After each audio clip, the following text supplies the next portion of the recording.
Welcome everyone to Sexual Violence in Disasters, Implications for Prevention. Prevent Connect is a national project of Valor US, formerly known as the California Coalition Against Sexual Assault, sponsored by the US Centers for Disease Control and Prevention. The views and information provided in this web conference do not necessarily represent the official views of the US government, CDC, or Valor.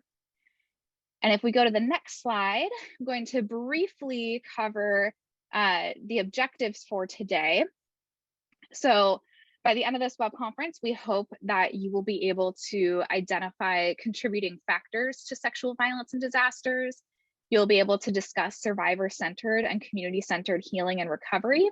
And finally, we hope that you'll be able to describe strategies for sustainable prevention during, before, and after disasters.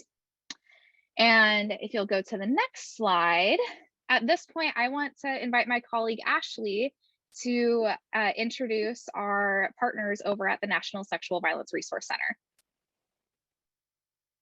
Thank you so much, Tori. Yeah, it's just a pleasure and honor to invite our partners at NSVRC, Jennifer Grove and Mo Lewis, on to this web conference and this time with us today.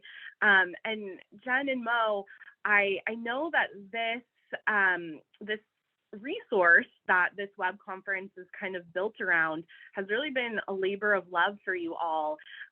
So first of all, how are you both today? Hi, Ashley. Thanks for having us. I'm doing really well. Yeah, thanks for having us here. It's a good day so far. Awesome. Thanks, Mo. Yeah, so I know that a lot has gone into this resource, and I thought before I asked you to kind of share what that process was like and what people can expect from it, it might be good to poll the audience just to get a sense of how familiar people are with the resource. So I'm going to actually launch a poll and see. Give me a second. And so we are wondering how familiar you are with the new report from NSVRC, Sexual Violence in Disasters.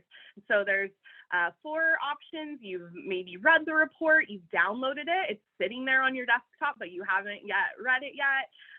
Maybe you know it exists, but that's about it, or you're not familiar with it at all, but you are going to be in the next 90 minutes.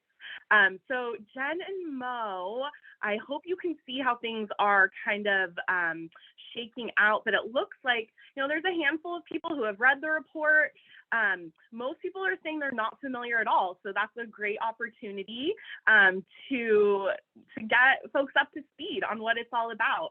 And then of course, there's another big group of folks who know it exists, maybe they've downloaded it. So thank you all so much for participating in that. I'll end it. And Jen and Mo, I'm gonna actually just turn it over to you so you can catch us up on what this report is all about and how it came into existence.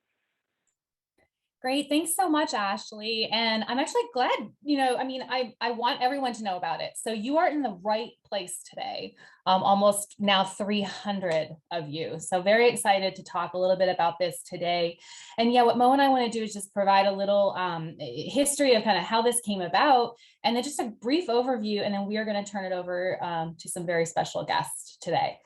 So if you can remember back to 2005, I had just started at the National Sexual Violence Resource Center, and hurricanes Katrina and Rita in quick succession hit the Gulf Coast. And it was in August of 2005. And when that happened, we began hearing from survivors of sexual violence that they had experienced sexual violence during and after the hurricanes. And we began at that point having conversations with the Louisiana Foundation Against Sexual Assault, which is Louisiana's Sexual Assault Coalition. We began to work with them to examine that issue. Our 2 organizations began partnering to produce. Am I advancing the slides? Sorry, I can't tell what's happening here. So. But we were working together to produce this guide, the first guide back in 2008. So it took a couple years looking at some of the data that we were collecting at the time. And this was a guide really focused on recommendations for victim advocates, emergency responders, disaster managers, and others who were looking at how do we prepare for, how do we prevent, and how do we respond to sexual violence in disasters. And the guide remained one of NSVRC's most requested resources for over a decade. It's still, up until this new version came out, it was still a very highly requested resource. So in 2018, which was 10 years after we produced the first guide, we began developing our 5-year plan for our, most of you may know that our core funding comes for the Centers for Disease Control and Prevention. So we were getting ready to go into a new 5-year grant, we were planning, and we knew that an update to this guide was a priority. And we planned to do that in year 3 of our grant, which is now 2022. It seemed so far away at the time, back in 2018, but there had been increases in the occurrences and severity of climate and weather-related disasters. And we also saw an increase in research and documentation of sexual and gender-based violence in the context of disasters. And then 2020 came, and COVID-19. And in the time when that pandemic was spreading and community-based programs were seeing an increase in hotline calls and requests for services, it shined a light on what had always existed. And that was structural racism and longstanding health and housing and economic inequities in the US.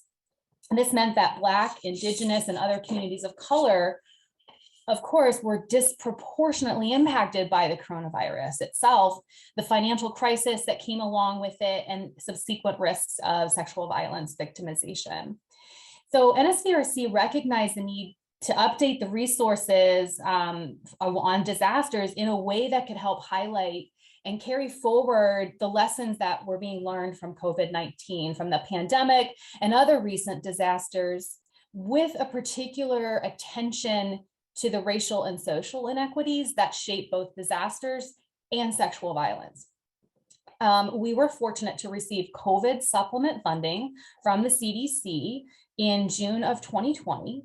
And with that, we were able to shift our timeline and begin working on this new guide in July of 2020. But we knew we had to do things differently, and we knew that we could do things better. If we could go to the next slide. Thank you. So when we began the planning process for this resource, it was imperative, absolutely imperative, that we partner with those working in and with communities most impacted by disasters. We were are eternally grateful for the people who agreed to help us, who offered us their expertise, and who consistently reminded us that meeting the needs of those at the, I think at the time we were saying that meeting the needs of those at the margins of the margins in our society, and confronting systemic and structural and institutional racism, which, by the way, are key contributors to disasters, that should always be at the forefront of our work.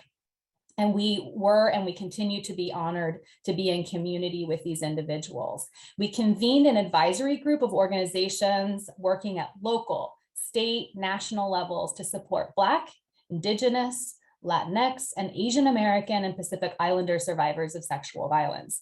These are the movement leaders who have helped and guided the creation of this resource. And I want to name them.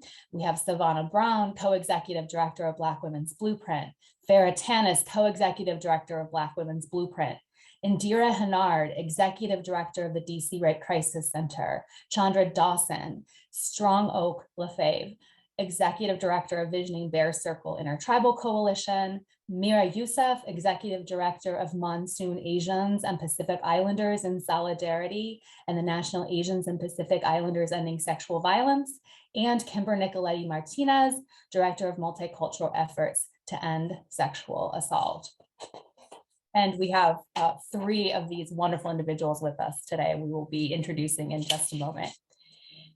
In addition, we couldn't create this resource without the many individuals who worked alongside our advisory group members to give us feedback, review the document many times, and provide stories. They told us their stories to help us understand the impact of disasters on communities of color. So we're honored to have shared sacred spaces to hear from these individuals. Go to the next slide, please. Loretta Afraid of Bear Cook, Spirit-Aligned Legacy Leader with the Lakota Nation. Gachi Cook, Spirit-Aligned Legacy Leader from the Mohawk Nation. Stacy Four-Star, Chief Judge for the Fort Peck Assiniboine and Sioux Tribes. And Orlean Gray Davis, who's the Chief Program Officer of Black Women's Blueprint.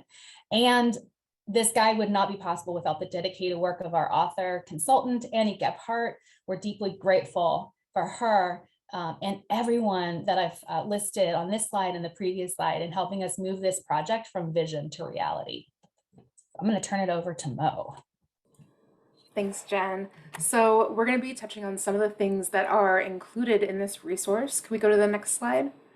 There's a section on defining disasters, which includes disasters by natural hazards and then those that also come from human action. And in the definition in this guide, it includes colonialism, white supremacy, institutionalized racism, and other oppressions, which are longstanding human-caused disasters.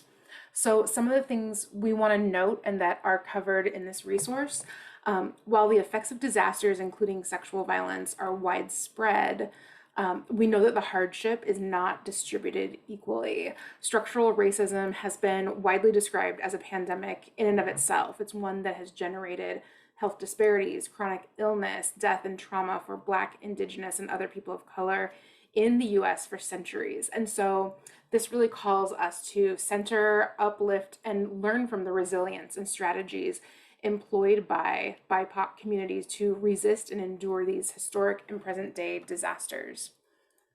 Can we go to the next slide? So we know that sexual violence is preventable both in and out of disasters, and we don't have to wait for a disaster to think about prevention. So the risk factors, the inequities, the barriers that contribute to sexual violence, they're not inevitable and they're not unchangeable. Each of them really presents this opportunity to advance equity, to strengthen systems, and to implement policies that will build and sustain safe and healthy communities that are free from sexual abuse, harassment, and assault. And reducing the risk factors and barriers will also build our collective capacity to survive and thrive in the face of past, present, and future disasters. So we can focus on things like health and safety concerns, the digital divide, accessibility, cultural responsiveness, language access, transportation, resources, coordinated community response, and also well-paid and well-supported support service workers. If some of those things feel kind of familiar as issues we've been dealing with during these last couple of years, it's very true, and this comes up in the resource as well. Thanks, Bo. Next slide. Thanks. So we also know that sexual violence is the most underreported crime. I don't think that's news to anyone.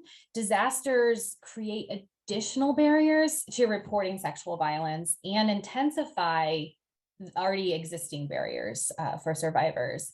So we have data, we've got existing data, we have survivor accounts, and we have evidence on risk factors for perpetration and victimization that show that sexual violence in all of its many forms, as you see listed here, commonly increases during and long into the recovery from disasters. I saw someone said, like, I never thought in the chat, I never thought about that correlation, like sexual violence happening within a disaster. So this guide offers specific information about each form of sexual violence listed here. Next slide. Thanks. So disasters can also cause extreme distress for affected individuals and communities. As we see in hurricanes and floods, the fires So many disasters, including the disaster of this current pandemic in which we are still in. For survivors of sexual violence, whenever the violence occurred during the disaster, whether it occurred during the disaster or long before, the circumstances of disasters can really be a trigger for severe trauma responses. And they can also really complicate survivors' healing needs. Now, these experiences can remind survivors of the trauma and feelings surrounding past experiences of violence. They can create a heightened sense of danger in the present and also cause survival responses in the body. Another really great thing with this guide is that it offers an overview of specific experiences and needs, healing needs for each type of trauma on this bulleted list you see here. Can we go to the next slide? So across generations, survivors of trauma have found and created and passed on the means to survive, heal, and transcend disaster, oppression, and abuse. A lot of folks have formed survivor networks for mutual support, advocacy, and activism for transformative social change. And sometimes these things are seen as like separate from our work, but they're not. One of the key messages from this section is that as advocates, counselors, emergency responders, and other service providers, we must really recognize and support survivors' resilience and resourcefulness and honor their expertise in the survival strategies that are most meaningful and effective for them and their communities. Next slide. So we don't need to wait until a disaster happens to think about strategies for prevention. We can start doing this now. The conditions of risk and inequity that lead to increased sexual violence and hardship during disasters, they don't just show up when disaster strikes, and they don't just go away when disaster ends. They're always there, and disasters really magnify and make them worse. So as these conditions are exposed during and after disasters, like now, we really have the opportunity to use these strategies to create programs, build coalitions, and enact policies that foster safer, healthier, and more equitable communities. Not just, times of disaster, but all times. I really love that this section gives us some specific areas for us to focus our work. And next slide. So this guide is extensive. I will tell you, if you have opened it up, if you have looked at it, it is big, it is large, it has lots of information. And that's intentional. There's so much to capture, right? So in addition to this extensive guide that we've just given a brief overview of some of the sections in that guide, if you go to the website landing page on our website, you'll also find 5 online resource collections that are specific to survivors, friends and family of survivors, community organizers, organization leaders and managers, and service providers. And each of these things, if you go in and open up each of these collections, when you open those up, it's a whole host of other resources that are available online for anyone looking for more information. We also have a section of our evaluation toolkit. If you don't know what that is, we're happy to talk about that with you. So you can reach out. We have a wonderful evaluation toolkit, and we have a section now on evaluation during disasters. And I also wanted to put in a plug for something that we started back with some of our national partners back in 2005. When the hurricanes happened and we were putting this resource together, we developed a disaster relief fund. Through this fund, what we do is we collect donations to address the needs of monetary donations to address the needs of organizations that provide services to sexual assault survivors during and after disasters in the US, such as fires, floods, earthquakes, hurricanes, pandemics. These include relocation or rebuilding efforts for programs, supporting needs of survivors and program staff as well. And one nice thing to know about this fund is that NSVRC donates any administrative cost of this fund. And so that 100% of what is given to this fund goes to meet the needs. And so we are really proud of that. Unfortunately, this fund is very small, and when there is one disaster, it gets completely used up, and we have to keep building more funds into it. So I know some of you probably do like Facebook birthday fundraisers. I see a lot of people doing that. If you're interested, just know that this is a really good fund. We've been able to help with rebuilding efforts for programs, community programs, help with housing costs for staff and for survivors in light of disasters. And so it's a really good fund, and not a lot of people know about it. So we're really trying to do a lot more marketing around it.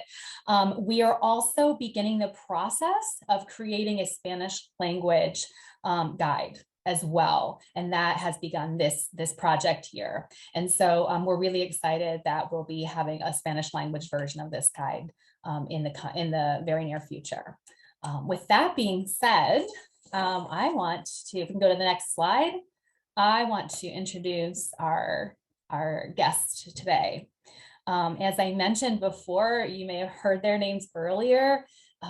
These three individuals were part of, and I still consider them part of our team here with the advisory group that worked on this guide and these resources.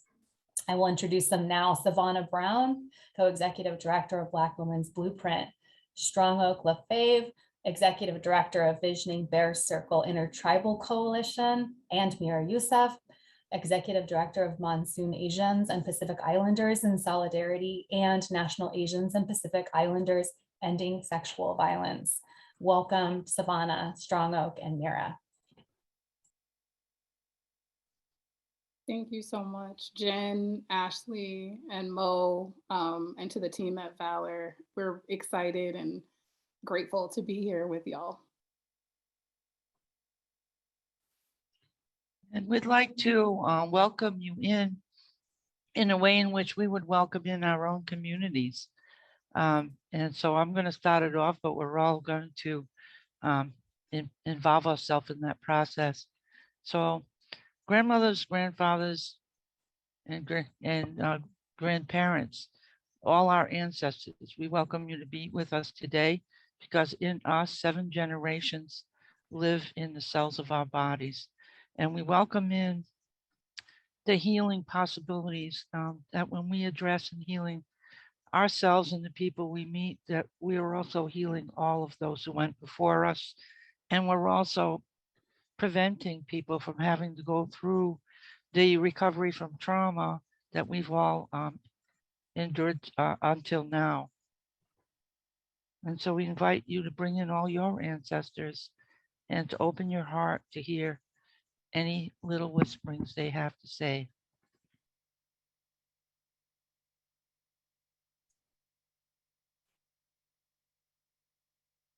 And I just want to bring in my Islamic practices of just starting everything with Bismillahir Rahmanir Rahim, in the name of Allah, the most compassionate, the most merciful. Shay, thank you. And I bring in breath as we consider survivors and Earth as survivor also of many of our violences, right? And I humbly say that the beloved poet Ntozake Shange, really Koryo poet, talks about combat breathing and how many of us exist and live in states of violence, grief, chaos. And that includes us as individuals who identify as survivors and who are trying to move toward liberation, and even the trees we pass by without acknowledging them and their roots and their search for and deliverance of oxygen and breath to us. So if anybody here who's been working all day, all week, all year, all your life for breath, and you haven't stopped to take a breath today and move breath through your body, that you just take this moment to breathe. And I send breath also to Ashley and Jen and Mo and Tori and Claudia, all the folks who are really organizing this and bringing this together, to breathe with us and land inside of this space that you all have created and collected for us. And that we be in constant exchange of breath with this earth that is asking us to be merciful and have grace with it. that's what I'd love to share with us in terms of ritual.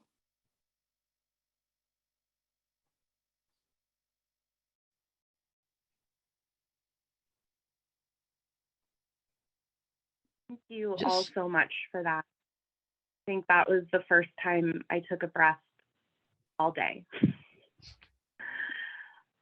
Thank you. I want to invite our audience as well to, share what might be coming up for them in the chat in terms of what you're bringing with you into this space. And as folks do that, I'm wondering if you all would just kind of start off this time together with sharing about, when we talk about disasters, that can mean so many things, right, to different people and different communities. So I'm wondering if you would share, from your community's perspective, point of view, experiences, what is disaster? What is that? What do you consider a disaster? if I might share, start the conversation. I would like to share that for my community, it's colonization itself and what led to it, and the residential boarding schools that came from it, the internment of people on reservations, which are not traditional places for us to live, and the fact it was a disaster of cultural appropriation and colonization, also colonization of the land. So, and it starts with the sexual assault that went into that was endemic to it. That, over 90% of the children in the residential boarding schools, they were sexually assaulted, boys and girls alike, that many of them were murdered and buried on those lands, as you know.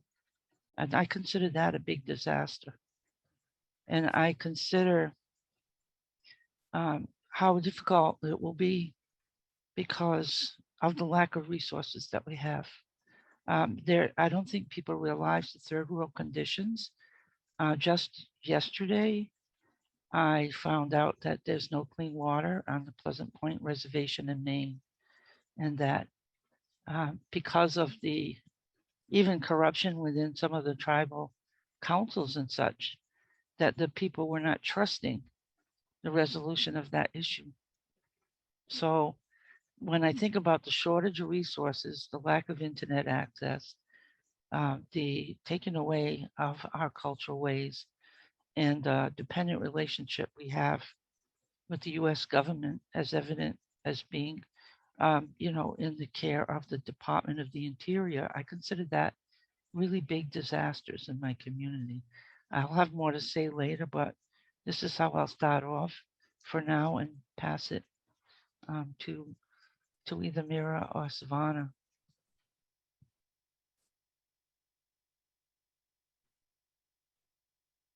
Savannah, if you want to go first, it doesn't Sure, matter. I can. Yeah.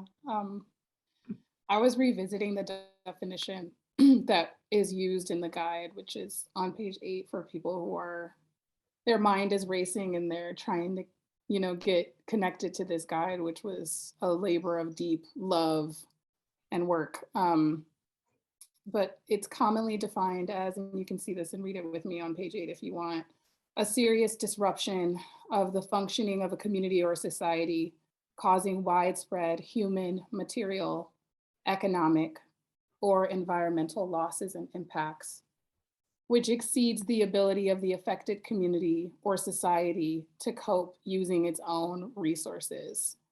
And that definition comes from the United Nations International Strategy for Disaster Reduction, and that definition is also from 2009. And I think that we do a beautiful job of redefining throughout this guide, this definition. And the reason I say that is because of what Strong Oak just lifted up around what disaster is, looks like, means, the ancientness of disaster that exists and ripples into our communities, that is not something that is isolated or falls out of the sky on us, but can actually be deeply premeditated and also prevented. And I think about the disasters that Black women face and the disasters that my community faces. And this common definition also holds like the notion of natural in it, which I think is utterly against or in discrepancy with what we know to be true about how disasters are caused and created, whether that is via colonization or capitalism or the various structures and epidemics and pandemics that our communities are facing, and that they are merely a result of decisions and power and privilege and placement. And so when I think about disasters and I think about what that implies for my community, I appreciate the ways that the team has already held up and uplifted sexual violence as a disaster, right? And as seeing that and understanding that it's not a result. And I would hate for us to leave this webinar thinking that it's conflated with being a result of these disasters, but in fact, it is its own prevented disaster and it's not natural, right? To the ways of being and the humanity that we come into this planet with. And other disasters that I can recall or think of that impact Black women and Black communities or communities of survivor also include maternal mortality, which is a disaster, lack of abortion and reproductive bans are disasters, violence at the hands of providers is a disaster, newly researched birth rape and birth trauma are disasters, any forced procedures in obstetric settings are disasters, and postpartum depression.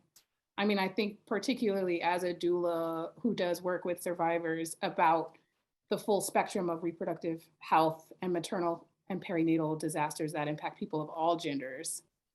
And then more broadly, systemic and structural racism are disasters that are products, police brutality, child sexual abuse, hunger. I mean, we can really expand, I think, our definitions and our understanding. Because I believe that we're all here on this call now to think about prevention and to think specifically about the interconnectedness and the intersections of these disasters. And when we think about our prevention, we have to move from that place of integration and comprehensiveness. And then I think that when we also calculate and look at the ways that natural disasters or disasters that are earth-based disasters as a result of these issues that we've been describing, what are we going to do, right? Like, what is the work that we need to do as advocates that innovates our current processes and takes it beyond the interpersonal and even beyond the communal and the societal and the ways that we've defined through the CDC socio-ecological model? How do we acknowledge what you've shared with us, Strong Oak, the historical and the environmental, and think about environmental factors even differently, and the cultural and the social? So when I think about disaster, Ashley, I agree with you. So many things come up in so many directions and places that we can go, and it can actually feel overwhelming for an advocate to be sitting in the seat of how do I manage all of this? And then to think strategically about our plans and our designs and our program and implementation to be responsive to those disasters that are hitting most closely to home for us and our populations. And I'll stop there so we can hear Mira. Thank you, Savannah and Strong Oak. I just love both of your, just the definition and the discussion. That's why I really love the advisory group, because I think there's some deeper complexity thoughts that what came out of those conversations. I just love those spaces. So one thing that come to my mind when I think about disaster, similar to Strong Oak, is me coming originally from the Philippines, which is an island nation that was colonized by Spain for 500 years, and then 200, I forgot, I cannot do my math right now, 50 years under the US occupation. I think for us as Filipinos, Filipinas, we see that as part of the disaster. we see that the effect of colonialism, imperialism is part of it, specifically because when I think about disaster, it's also this man-made as well, because I was born, my hometown in the Philippines is basically, there's a volcano and then our town. So there is just this feeling of like, folks might be scared of volcano eruptions, right? But my people are not, because that's just part of our life, right? So for me, when I think about this disaster, is not just natural, because we are naturally part of the earth. And I think sometimes that is the part of the conversation that we don't think about when we think about sexual violence and natural and disaster in itself, when we are not really thinking of Mother Earth, which in a lot of ways is like we're not thinking about environmental justice, doesn't believe in climate justice as well. So I think for me, it's like this deeper conversation of what is man-made, what is natural, how can we as human beings and also like visitors of this planet, how do we coexist with our natural things that are happening, are those disasters, right? And then on top of that, when you combine capitalism, in addition to, for me, colonialism and imperialism, there's capitalism that's part of it, where basically Europeans came to get natural resources from indigenous land, Africa and Asia. And from that, then there's more like natural disasters that will be prone because of that, right? So now thinking now in 2022, we have to think about those island nations that will be gone. And how then do we prepare for new refugees that are not coming from conflict areas, but are now refugees of environmental issues? So there might be land that in the future will no longer be there. How then do we provide those spaces for them? And how do we also then prevent it? So when we're thinking about how violence, sexual violence specifically, is also how then do we treat our natural resources, the earth in itself. So I think I just want to like just kind of stop there and then let others like maybe like chime in, because for me, I think it's such a big picture, and the preparation for it, how then do we do that as a community, as a global community? Because as an immigrant in this land, we are still deeply connected with our homeland that are being impacted by the West. Anything that the Western folks are doing are basically affecting the South, So I think for me, I think we need to just, I'll stop there because I can go all over the place. When I wanted to build on what you just said, Mira, because I feel like I noticed in the chat, someone said, oh, I thought we were going to be talking about natural disaster. So I'm thinking to myself, well, they're connected. The natural disaster is connected up to the systemic structure that ushered in all this climatic disaster that we're experiencing now by treating the land itself like an object and a cash crop with no life of its own. And in indigenous culture, we see all of the plants and animals as our teachers. And not only are we not superior to them, we are appreciative of them, because without them, we don't survive. And that we know that where you put things makes a difference. It can affect the clouds and the rain that falls. And women and the land, through the creation energy of both, because it's Mother Earth we talk about. For us, this is connected so intimately. Right at the nexus, we see this whole thing about natural disaster and healthy relationships as intimately connected. And like, it's no accident that during disasters that are again caused by the systemic lack of attention to the land as a living being, and treating it like a cash crop with value assessments attached. And then when you objectify the land, then you've objectified everybody except the white males who first put the structure in place. Everybody that is a female is been othered. All people of color have been othered as less than, and that's the doctrine of discovery, which still lives in the Constitution, and that's the Etkaidera bull that's still existent. They have never removed those things, which just allows one culture to take away everything from other cultures, and because they're seen as savage and barbarous. But it's impossible to untangle these things in the intersections because it goes to health. Like in a disaster, suddenly if you're a community that you don't have access to healthcare, you have to drive 30 miles over a dirt road to get to the nearest clinic.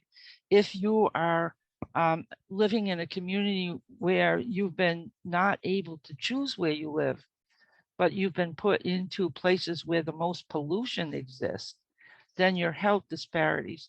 And then if you don't have access to a telephone, you don't have access, to the internet, then your safety is imperiled because you can't get to the resources that you need, knowing that the sexual and domestic violence is going to increase during those times. And then people are in an unsafe place, stuck in the place where and even if you have to go get your food in a warehouse, which that's the case for a lot of people. And when I was on a reservation when it shut down from the COVID, first thing that shut down was the one store that served the community that was closest to it. And then the Walmart was the only other option. And again, that would have to shut down. And then pretty soon you're going to the warehouse for the commodities that are going to kill you all by themselves. Because we're talking spam, we're talking processed food, we're talking diabetes created, monstrosities. I just say, I think this is all about genocide. You have Yes. to connect it. So I'll just leave it there for now. I think another paradigm shift that we came to while we were designing this guide was in the definition, it says that the catastrophe exceeds the ability for the affected community or society to cope with using its own resources. We found out that that's not the case with communities of color, LGBTQ organizations, disabled communities. Like the resources inside of communities are so great. And I want to emphasize that because one, I think that underlying is that when a disaster happens, it exacerbates the issues that are already occurring. And so to believe and move through the world thinking that people are not already remedying and mending systemic gaps is just untrue, right? And ahistorical for communities who face these issues. And then the other thing is that people have built and created internal systems that are culturally based, culturally sound, culturally safe, culturally humble, respectful, and dope, let me just say, that allow us to survive and thrive and have medicine and heal. And I feel like if we could do a part 2 of this guide, it would really be around like how like people organized in ways and the mutual aid efforts that like rose out of the rest of the world seeing how we've managed and how we've coped and sustained and thrived under these like seemingly irreconcilable conditions, but that have centuries of evidence that they work for us and they work for our communities. And for the folks in Louisiana who are listening and who are like present, who shared in the chat that they're like, oh, I had the first guide, and that there's so many lessons to gain from the hurricane and Katrina and the Hurricane Katrina.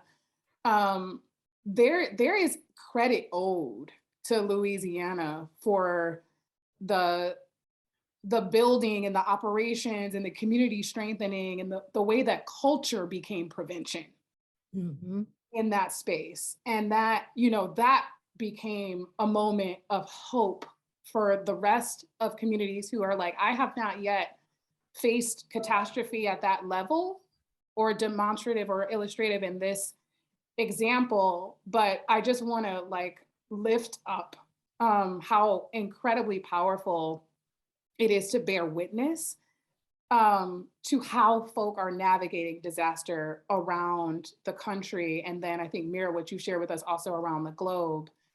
And then what the actions are in the West and how that impacts the East and the South. Those lessons learned need to be integrated, and we need like a full implementation and mobilization strategy for how we get to integrate those, because we're looking across at each other like, how did they do that? How did they manage that? How did they survive that? And there is magic and medicine and spirituality in all of our communities, and I think like that actually needs to be deeply integrated and respected when it comes to funders and when it comes to spaces where we're like saying, no, this is how we live and thrive. And the examples of disasters becomes compelling, unfortunately, for funders and the philanthropic world. But those lessons need to be lifted up, I think, as education for those who are resourcing this work, and not to be mistaken that the disaster exceeds our ability to actually survive and thrive, and also grieve with acknowledgement that like those losses in community are also very, very real. So I wanted to make sure that we emphasize that and share that back in our definition as well. Yeah, I find it so interesting that it's through a pandemic that we start really looking at this, preparing for a disaster, right? Like for me, when folks are saying that they did not read the first one, in some way I was glad, because now I think this one is way better than the first one, because it has it became like more this broad. The discussion is broad, where I think we need to think about, when I think about prevention, is that systemic change, right? So for me, that it is deeply in this guide that we have to think about systemic change, that it's how environmental issue is connected to racism, and sexism, and therefore for us we need to that's why I really love this than the first one, because I read the first one. It doesn't really, like, for me, it's like it needs to have a deeper analysis or conversation, because I want to hear what was going on, what happened after Louisiana, after Katrina, what was done by Black women to do it, right? I want that to be lifted, just like you said, Savannah. It's like that work needs to be lifted, because what have they done to even I'm thinking about the when there were like reports of sexual violence in the oh my God, that, what do you call that? It's like the stadium that they were in, right? But I bet you like there are women in there that were also protecting to fight against, like, if sexual violence is happening, that needs to be lifted. So for us, I think we really need to think about what has, like, the ones who are in the margin that has been doing. Because if we think about disaster, like, I'm like, all of a sudden I decided to join like right after pandemic, like the start of COVID. I decided to say I need to be part of the Iowa disaster preparedness something, right? And I don't think they think about sexual violence. I don't think they even think about like reaching out to communities of color or immigrant refugee community to say, come and join us because we need you to tell us or to have a conversation. There's nothing. So when we're thinking about this, I think we need to go beyond the Homeland Security, when Homeland Security is really about giving racial equity, economic equity, because the ones that will be kind of left behind when there's flood are the ones who don't have access to cars, the ones who don't have access to food, the ones who don't have access to leave. So for me, I think preparation for me is changing the system in itself. So I'm just gonna leave it there right? So Strong Oak, do you have anything to add? Oh yeah. When I'm listening to you and Savannah, it's like boom, boom, boom, fireworks going on in the mind. I was just thinking about one of the losses that happened is the ceremonial stuff. Native peoples use ceremony and gather in community for a major reason. Like I'm a sun dancer and I haven't been able to dance in my community now for a couple of years. And, the lodges, the traditional teaching lodges have essentially not been able to meet. So we've been using Zoom, just like all of us, but certain things you can't do with Zoom. But I wanted to give a story about the connection between the natural world and sexual violence healing and that. And it's personal, but I think it'll really explain it in a way that I think a lot of, especially I have to say, maybe white people don't get. I went to a symposium. You think of symposium, you think of going to place where you're going to get PowerPoints and you're going to get all that. I went to the Women in Water Symposium in Wisconsin this past year, and I didn't know I was going to get a healing, but the first thing they said is don't take notes. And they said, I bet you were expecting that you were going to be, having lectures and all this, but what it was teachings woven with ceremony and food. That is like kind of a prescription for how BIPOC folks do these things. So I didn't expect to get a healing for myself, but what happened was, here I was at a water symposium and I started filling up with water. My body started accumulating water to the point where I became in incredible pain. The water had no place to go. I actually felt it bubbling underneath my skin. And I wondered, is my skin going to hold? And I couldn't sleep because I was in so much pain. And all this emotional stuff came up around water and feelings and everything that all my survivor stuff came up. I felt embarrassed. I was having to give rides to folks. And then this woman, she's one of the 13 indigenous grandmothers, and I'll name her because Margaret Behan, she came and knocked on my door. And she said, the spirits told me to come here. And is she still in bed, meaning me, because I didn't know how I was going to get up. But I had decided I could put one foot on the floor. That's all I could do. So she came in the room and I felt, oh my God, Jemina, the source of all beings, sent help. And like she heard it, this is like a people of color kind of healing process. And that's because we're connected to spirit and the land. So then when she came in, I just spilled out in 2 minutes every bad thing I'd ever thought about myself, every bad thing I may have ever done in my life. And then I just felt like whoosh. And I felt okay, but they don't end there. I go into the teaching lodge, I sit down, and the medicine man comes sit next to me. And he said, you're kind of doing it all for us today. You kind of died. And I thought, oh, he talked to Margaret, but he had not. He had not talked to her. And then there was the ceremony. Then the woman who had gathered us all, she said, I want you to go to the wiping of the tears ceremony. So I went to that ceremony. There were drums and there were, this is the most beautiful thing. I just wanted to show you how powerful ceremony is. I was in a chair. I was taken up and put in front. And, sitting in I was first sitting in a chair and the drum started and the prayer began and the chant and the sacred medicine started. My whole body started to shake back and forth very violently. I use that word because it was the extent of the shaking. And then these tears flowed down and I didn't know, I had no words for them. And then my hands started vibrating. And then I was taken up and I was wrapped in a blanket.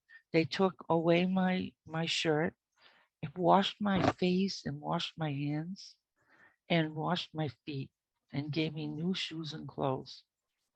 And I said, how many times of therapy would I have to go to get what just happened here? It was like profound. And this is like what Native people's stuff has been suppressed so badly that we haven't, those were outlawed ceremonies and not allowed to be performed until Jimmy Carter determined that our spiritual ways of being could now be practiced overtly and in public. So I just wanted to share that because I don't know if people recognize how deep that goes and how the land was involved in it. And there was no money exchanged. I mean, what I put was gifts I brought, cloth, tobacco, things like that.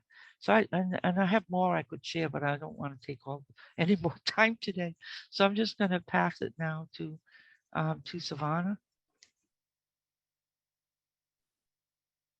Yeah, I just have gratitude for you sharing that with us, you know. And I think what you've spoken to and shared too is how our healing is so bound up with the earth's healing. And you talked about the element of water, you know, like occupying your very body, right? Like your very vessel. Um, and it's really important that people get that and that they understand that. And also that there's a way toward healing that is culturally based and that is very sacred and very much connected to the earth. I have just like chills hearing you describe that. And yeah, thank you for the gift of your story and the possibility inside your story and what's there for all of us. And you, who I love. I'm like, let me just say Strong Oak, I love you. I'm so grateful to hear that you were able to experience being held in that way because you hold for so many. And maybe something that we haven't necessarily talked about so far is also what providers experience when catastrophe and disaster happen. And I'll also say, just individually and personally, like I come to this work as you can say provider, but also like as survivor. And so there's a relationship between my survivorship and the work that I do. And everyone does not identify that way or arrive to the work as a survivor. There are different, I call them callings. There's different calling to this work and all that we are each endowed with when we enter work like prevention and we enter work like thinking about how to hold survivors and how to hold their communities and what our work gets to be in that. And something that I would offer is that for those who are providers or who come to this work as an advocate, we're doing this work, I think for all 265 people who are still here in this webinar space or haven't had to move to another meeting, that healing process, that ritual that you just described in some form or another, especially after the last 18 months that we've experienced as a collective or 20 months that we've experienced as a collective, we need that. Our like emergency response, preparedness, rapid response, whatever it is that we have all been doing, the creative ways that we've arrived at our work because there was no system in place to deal with a shutdown in our agency or institution, like we all need to process that out of our bodies. And I say that as someone who really loves advocates and loves providers and clinicians. Like if you are still holding on to some of the phone calls you received or the reports that you wrote or read last year or during this pandemic or during this time or during a major catastrophe or disaster, process that out of your body. And find a way to have a healing practice that holds you as an individual and that holds you as a person. Like we are not a desk job. Like we are healers. The work we do is sacred. Our personal experiences are sacred. The impact and the effects of the climate and the environment are also like finding their ways and integrating within us. And like when I talked about breath in the beginning as a political act and also as a way of managing and surviving and being, you know, that resource that they say we can't match the catastrophe, like, yes, we can.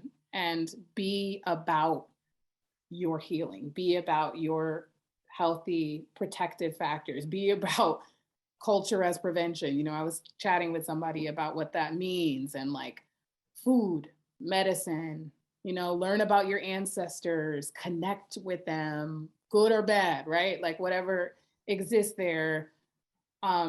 Or have a retreat for your team or your staff if you're in a position to do that. But be very proactive, because unfortunately there are more disasters to come. There's more to anticipate, and we can forecast that by looking at the trajectories of what Mira and Strong Oak have told us about capitalism, about the climate, about the environment, about economic disparities, about racial disparities and catastrophes and brutality.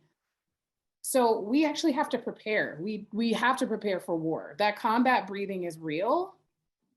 And I would recommend, honestly, quarterly individual self-care. I guess self-care is just another way to say what I'm trying to articulate, but healing feels more comprehensive. But for each of you to be in care with yourself and your teams as we prepare for what's next. Because I would love to say that we're like, we've got it and we've tackled it, but like we have more ahead of us. And Strong Oak, your articulation and your story to me is a testimony about what happens when you like surrender to that process and that ritual and that engagement of self-love that you shared with us, and you're held in community that's responsible for your self-care as well. So I appreciate that, and offer that back to this group who's listening to us.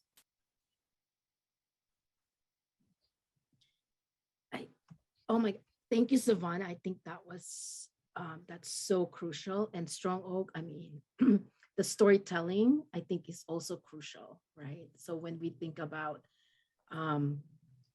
when I think about this time, I think we just have to appreciate slowing down, and then hearing stories of the past, the present, and maybe even looking at what will be our future will be like. I think we have to look at that as well. It's like, what are you all envisioning of what can happen? I think for me, like prevention is that way for some reason. What are we envisioning of what future we want to look like, right? So how can we then, just like Savannah says, it's like, how then do we prepare for that future? What can we do now? Because we are, I don't know who said this about like the land, our land is basically, it's about our children, because our children is inheriting everything that we do. So we're preparing them to have a better earth, better just society, better community. So I think it's that. It's like, what do we want to leave? What legacy, what kind of good stuff that we can give to our children that are, you know, instead of nothing. I feel like right now there's feeling this pessimism in some way, but for me, I don't want to be this toxic optimism as well, because sometimes when we say it's going to be all good, but in reality, what can we do that is going to be like, what can we see in the future, and how then do we get there? So prevention for me is all about that, and that inclusion of so many different things. The storytelling, because we need to know of like the folks that came before us, what did they do? That mutual aid, those collective actions, those things are so crucial, because those had been the strategies for our communities to still survive until today. So I think those are important. But then how do we make it better for the children that are, you know, like after we leave, like what's going to be their future? And then for advocates, I think just taking time, especially advocates who are also our mothers or fathers and are doing like taking care of the home, taking care of survivors, taking, I mean, I can just see the stress and the tiredness that we all have. So I think just like you said, Savannah, the breathing is crucial because I see it among, you know, our staff where they are just tired. And it's not just about holding spaces for victims and survivors, but also for their family and children. So now I think we have to really even look at what work will look like. What does it look like in the future? We need to like reframe that. And yeah, how do organizations will look like in order to make sure that we are, I don't know. In some way, I'm hoping that folks are not saying like here that's like, oh my God, this is like so broad. But I think that is what prevention for me is, this broadness of it. And then you as an advocate or an organization, what can you do to just have that little step towards that? Yeah. Wow, that was profound, Mira. And I was thinking, look at what this latest pandemic did. It really made people look at capitalism, made people reframe work like you were talking. That's an important thing. When you think about the gift of the pandemic, that's it. It called into question capitalism itself. But what it brought, I noticed that a lot of people I knew all along have become more important to me. And people that in deep, deep ways, it's as though we're all gathering together now. And we're reframing what we came here to do. And that is to call into being a new way of being with each other that's more respectful. If you start out with the beginning, I always like to come to what is the simple thing? All our work is based on consent, right? Consent in relationships, consent in decision, consent in sharing, power, consent in having our voice heard. So when that structure got put in place, consent was robbed from everything. It was taken away from the plants and the animals. It was taken away from all the people that were really behind bringing all the profits in, right? And when I think about that, it's like clearly we need to redistribute how we do things, and we need to get rid of this. The land didn't consent to be owned. And I think we could actually think about it. If we knew what the source of the trouble was, which is what our work is, right? Then we could say no more ownership of land, no more ownership of everything. People could stay in the homes they're in, and then everyone else would get a piece of land to be on, for which they would be accountable and responsible for sustaining their communities in those places. I mean, what's so hard about that? What's hard about that is the people with all the power, and they're very few actually. What, 1, 2, just really maybe 1% owns 97%. If you got rid of the concept of ownership, then you couldn't own women and children. You couldn't own the plants and animals. And it's doable. It was in place that way before the colonists came. You just need to go back and then work on having good conflict resolution skills that are aimed at healing. What's so tough about that? It was all in place. The Onondaga all had it all written out. If you've ever seen their constitution, it's incredibly built on conflict resolution, and it's extremely integral. It's comprehensive. It covers everything, and they had that. They had that. And so they knew, and it was gender equity, no ownership of land, respect. I mean, I don't know why I can't do this, but think about it could be done.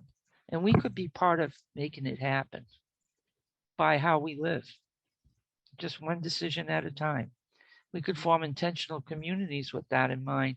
I noticed, Savannah, that you have some land in upstate New York. And I've been wanting to get there so bad. But I was thinking about that kind of a place where you could actually, if you got a piece of land, it all starts with land, and then you built the kind of community and you taught the children the way you want to teach them, and you began to build that muscle for liberation. and seeing another way. So I just wanted to lift up how much I love you two, Savannah and Mira. I'm so blessed to be here. And I'm remembering how we confronted, the NSC. I said, oh no, you're not going to talk to us and just exploit our communities for our knowledge. It has to be real. And it turned out to be really real. And Yeah. like Kathy and them and all that, they're still buzzing about it all, They the community has grown. I keep getting new names. It's like it's because they were invited to the table. So, the table can get big. So I'll pass it back to you, Savannah. Yeah, I love this description of what you're talking about in terms of being in right. We call it being in right relationship with land and being in right relationship with earth and seeing and understanding it as our relative, right? Like you don't own your relatives either, right? And what it means to be in conversation, be in relationship with the land, be in relationship with the earth, and asking it and receiving it for the medicine that it has for us, which includes like violence prevention.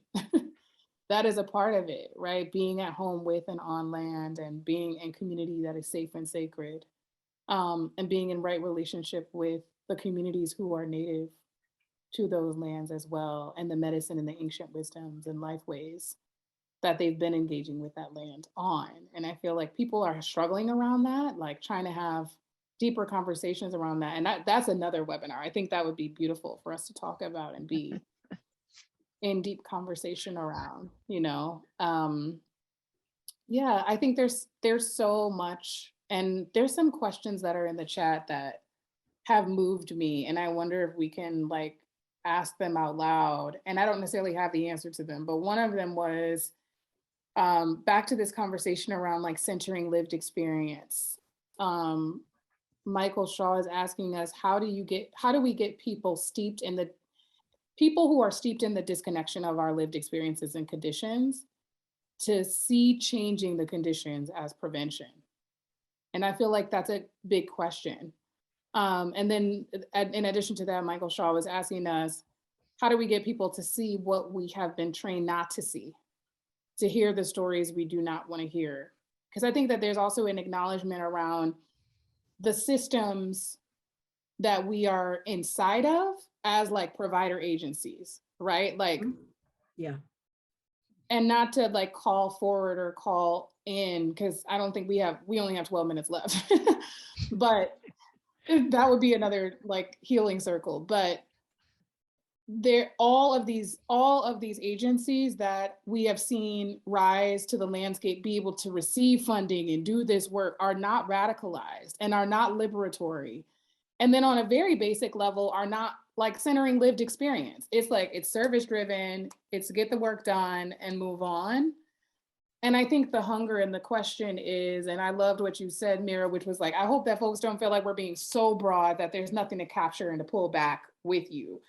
We don't want that, but I think the guide would be supportive if we weren't.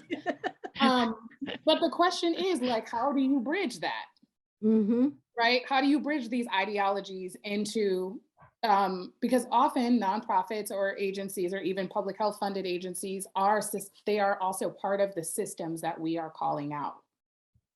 And I just want to be with the tension that I think Michael is sharing with us, that like folk are navigating that as providers, as advocates, as counselors, as clinicians, maybe even as abolitionists, I don't know. But that people are navigating that, and that, this is a question that we should be either building skills labs around or helping concretize implementation around. Like when we have conversations like this, or we produce guides, like where do people go with that knowledge or that wisdom, and how might they intervene in the spaces that they're in? So I just wanted to lift up that's a question. I don't necessarily know that I have the answer to that question, but it to me, it's deeply resonant and important. I think that's where because I love when we have a lot of contradictions. I love contradictions. I just love them, because that is where we find solutions, is when there are conflicts. And within this, you can tell that I'm very like dialectical, materialism, almost Marxist, because those contradictions are the one that will basically like find like all of a sudden the root and then becomes a seed. So I think what is going on right now are those seeds, right? Even though we have lost folks due to COVID, we have lost folks due to, like, in the Philippines, there were like every month it seems like there's typhoon in my homeland and people are suffering. But within those kind of contexts of so-called disaster and folks' death, I mean, there's always that seed of like, what can we do to make it better? And I'm just so glad that NSVRC and Valor, like a Prevent Connect, is basically creating these spaces that usually advocates who are working in mainstream programming will not have the chance to have a discussion, right? Because it's all about mainstream ways, but we are trying to tweak that in a way where kind of like you have to listen to folks like us to kind of like complicate it for you in order for you to have a community-based solution that is deeply embedded in your communities, and then go from there.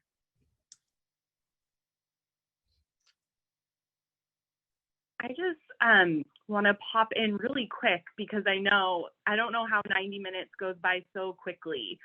But I want to thank you all so much for just having this conversation with our audience, sharing your wisdom, leading us through the expansiveness of how we approach disasters, and really acknowledging that so many of the disasters that communities are facing today were really set in motion centuries ago, as you all shared.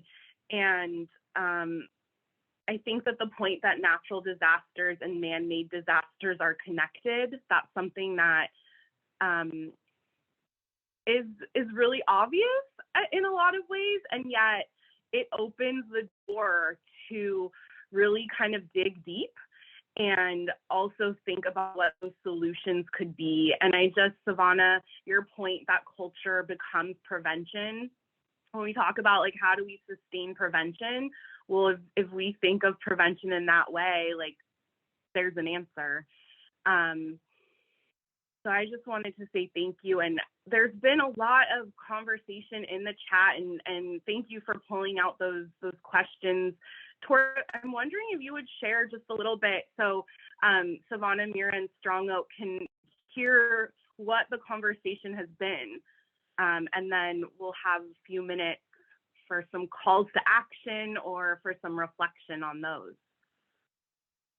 Sure. Thanks, Ashley. And thank you, Strong Oak, Savannah, and Mira. This has been a really incredible conversation to sit here and to witness. And I have seen all of you in the chat as you've been talking and bringing forth questions from the chat. So I really thank you for that. I know that we had that conversation about what Jesse shared in the connection to New Orleans and Louisiana, and the struggle and also the resilience of communities and the strength of communities and the hope of communities that brings us towards prevention too. That was a great conversation happening in the chat. I did see much earlier someone had named a disaster in the Latinx communities as deportation and the harms and the violence that happen in those immigration centers. So I really want to thank Gabby for bringing that into this space today.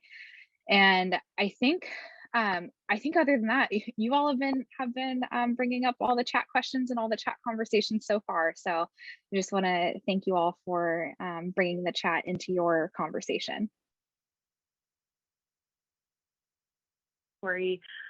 So we have 5 minutes left. I wish we could continue this conversation, and I'd love to think about a part 2.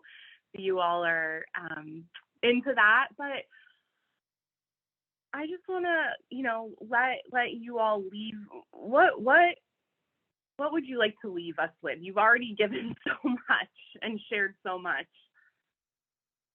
Are there any calls to action for the audience that is here today?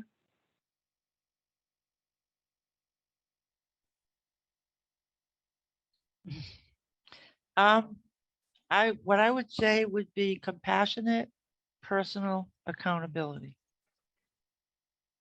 In terms of addressing everything in every place that you can, in all the opportunities that present itself, that you make a difference.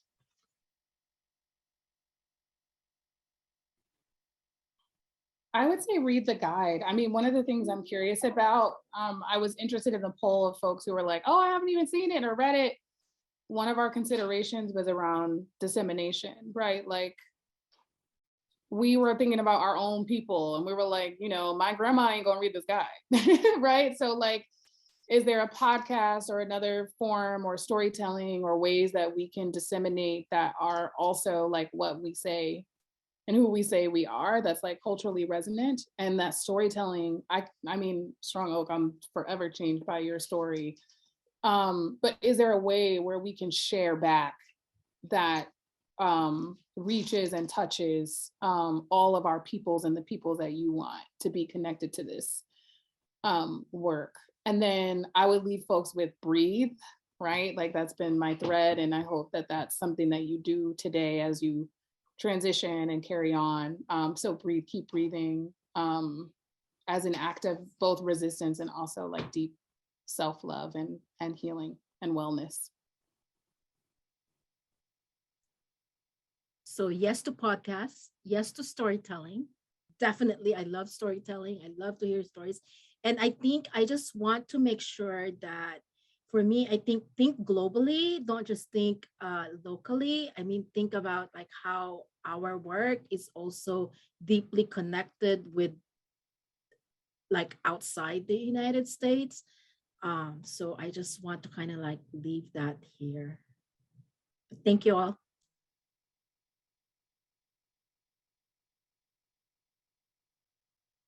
Thank you again. I hope that you all see all of the gratitude coming in through the chat. It's been beautiful to hear your stories and to share this space with you all. And so just in deep appreciation of everything that you've shared here with us. Also to our audience, I mean, thank you all so much for engaging in this conversation, for being present here today. We're nothing without one another in many ways. And so just always really grateful to this community. We did record this session. And so when we think about like, how do we get these stories out? How do we let people know about this guide? We'll be making this available on our website in the coming days. Everyone that registered will receive an email when that's available. And so please share it with your colleagues, with your friends, with your communities, and read the guide. I love that. That is a great kind of way to leave today. But I want to thank our presenters, Savannah, Mira, Strong Oak. It's been just an honor to witness your conversation. Jen and Mo at NSCRC, thank you for your partnership in making this happen. I want to thank my colleagues at Prevent Connect, and thank you to our captioners today for providing closed captioning. It's been wonderful. So I hope you all have a wonderful rest of your Thursday. And if you need anything following the session, feel free to send us an email. We'd love to connect with you all. But this will conclude our web conference for today, and we look forward to seeing you online again soon. So thank you all so much.